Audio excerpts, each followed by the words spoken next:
রিজিকের মালিক আল্লাহ, গার্মেন্টস তো একটা মাত্র উসিলা। দেখুন বর্তমানে বাংলাদেশের ভিতরে যে অবস্থা, গার্মেন্টসে যদি এখন কোনো ছেলে পুরুষ যদি চাকরি নিতে যায়, তাদেরকে চাকরি হয় না। যদি কোনো মেয়ে সুন্দরী যায় চাকরির জন্য, তার চাকরি হয়ে যায়। তাদেরকে অনেক প্রমোশন দেয়, তাদেরকে ইন্টারভিউ লাগে না, বিনা ইন্টারভিউ ছাড়া চাকরি হয়ে যায়। এটি কোন জামানা? এটি সেই ভয়ঙ্কর সেই শেষ জামানা যে পুরুষের জায়গায় নারীরা বসবে? আসলে তো বসছে। দেখুন না, পুরুষের চাকরি নেই। আপনি যতই কাজ জানেন না কেন, আপনার চাকরি লইতে বন্ধুদের দেনাও থাকবে না। কেননা এমন একটা জমানা, ভয়াবহ জমানা। আমরা ডক্টর ইউনূসকে অনুরোধ জানাবো যে গার্মেন্টস এর ভিতরে ছেলেদেরকে নেওয়ার জন্য অনুরোধ করেন এবং দরখাস্ত পাঠান।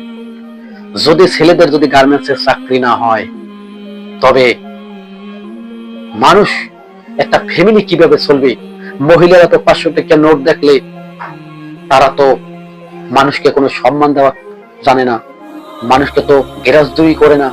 তারা তো 500 টাকা নোট পায় প্রতি মাসে। ঘরে ঘরের ভিতরে দ্বন্দ্ব চলে, স্বামীদেরকে কোনো পাত্তাই দেয় না মেয়েরা।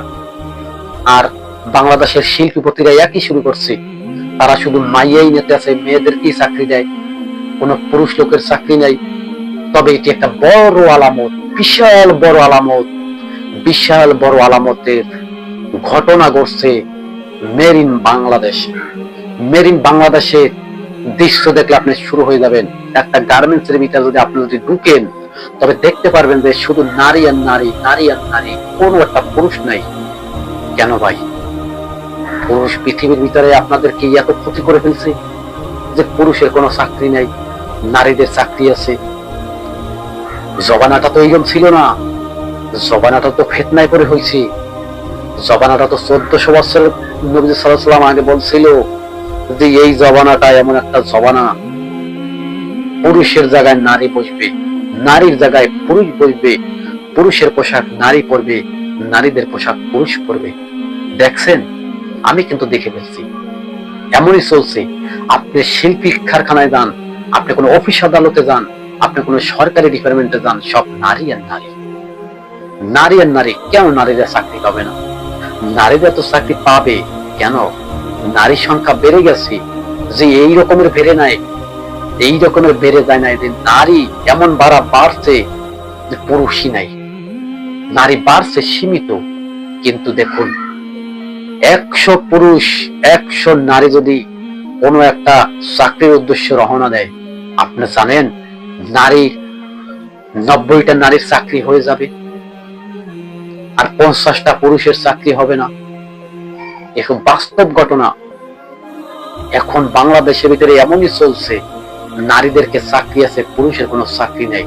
বলবেন যে আপনি উস্কই দিতে আছেন? উস্কইতে আসি না, আমি কোনো উস্কনের জন্য এখানে আসি নাই। আমরা চাইতে আছি পৃথিবীটা সুন্দর মতো চলুক। আজকে বাংলাদেশের ভিতরে নারীর চাকরি আছে, নারীদের তার শিল্পীপতিরা কাজ করাইতে পারে, তাদের উপরে ধমক দিতে পারে, তাদের উপরে নির্যাতন চালাইতে পারে। এই কারণেই তো নারীদের চাকরি হইতেছে, পুরুষের কেন চাকরি হয় না? পুরুষ নিয়ে কি পুজো করবারা? দেখুন, নারী পুরুষ সমান অধিকার কে করে দিছিল? শেখ হাসিনা। নারী পুরুষের শেখ হাসিনা করে দিছিল সমান অধিকার। কেন? নারী পুরুষের সমান অধিকার আপনি কেমনে দেবেন?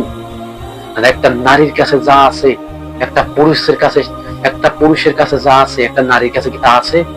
নাই। আর ভেঙে বলবো না, হাতি যদি মরলেও লাঠা, বাঁচলেও লাঠা। এটুকুই বোঝাইতে চাই। আজকে নারী পুরুষকে সমান অধিকার দিয়ে বাংলাদেশটাকে ধ্বংস করে দিছে এই স্বৈরাচার শেখ হাসিনা।